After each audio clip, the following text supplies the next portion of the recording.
Before we begin, imagine living in a world where justice had a face, not of kings or judges, but of the man holding the axe. This is the story of the most feared figure of the Middle Ages.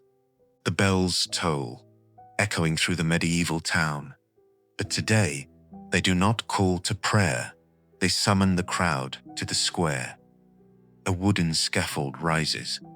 The people wait, not for the condemned, but for the man who will make the sentence real. The executioner. Feared, hated, and yet indispensable. Villagers shun him. Children hide. Even his coins are cursed. But when the day comes, he stands at the center, hooded, axe in hand, the very face of the law. Is he a monster? A victim of his fate? Or simply the tool of power? One man, one blade. The most terrifying figure of the Middle Ages, the executioner. Oh. The executioner is a paradox. The authorities could not function without him. Someone had to carry out sentences. Yet society despised him as much as the criminals he killed. He was part of the town, yet always outside of it.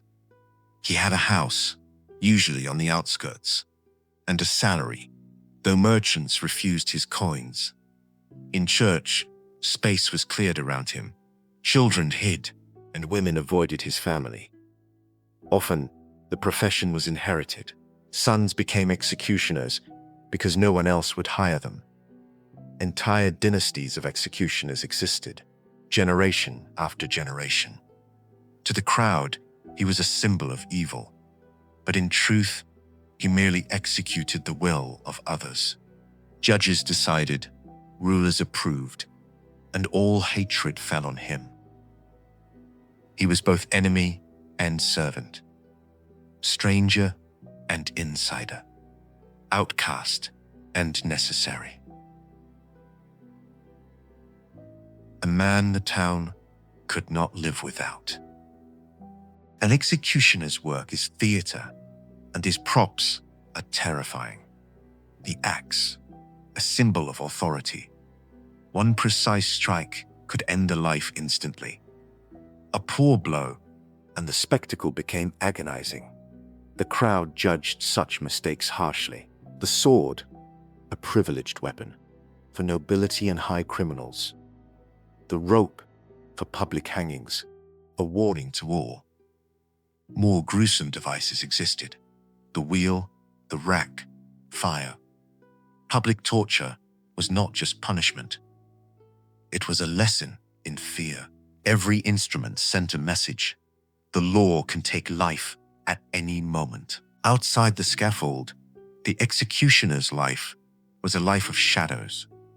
His house stood at the edge of the town, far from the bustling streets, hidden in a misty alley or behind a small wall. From dawn to dusk, he performed grim tasks no one else would touch. Cleaning the blood-stained platform, removing bodies, even burying suicides rejected by the church. Every day, villagers avoided him. Children crossed the street, women drew back their cloaks, and even merchants silently refused his coins. Yet, paradoxically, his knowledge made him indispensable. He understood herbs, poisons, and the art of ending suffering swiftly, making him secretly sought out in emergencies. Family life was no refuge. His children inherited his fate, often unwillingly, learning the craft because society would accept no alternative. Entire dynasties of executioners existed, bound by duty and fear, their lives dictated by the cruel necessities of law.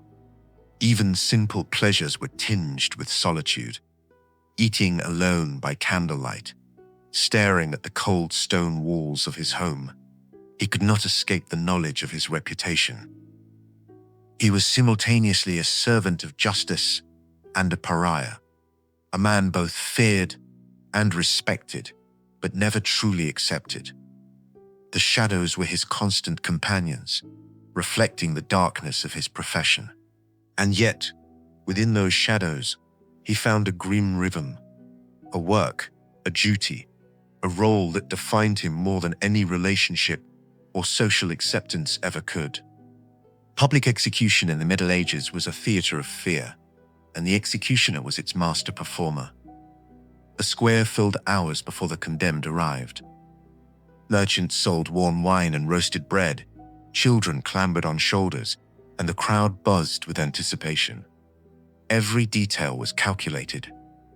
The scaffold gleamed under the morning sun, polished and stark against the grey cityscape.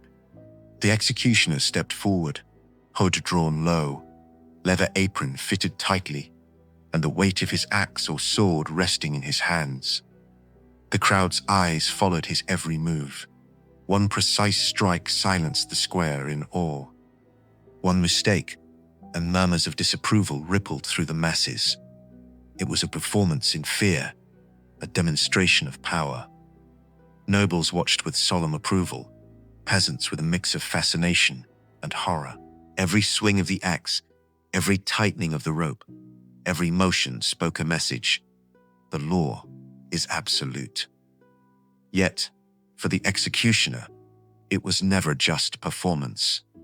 He felt the burden of each life, the weight of every gaze upon him, and the knowledge that tomorrow he would return to solitude, to shadows.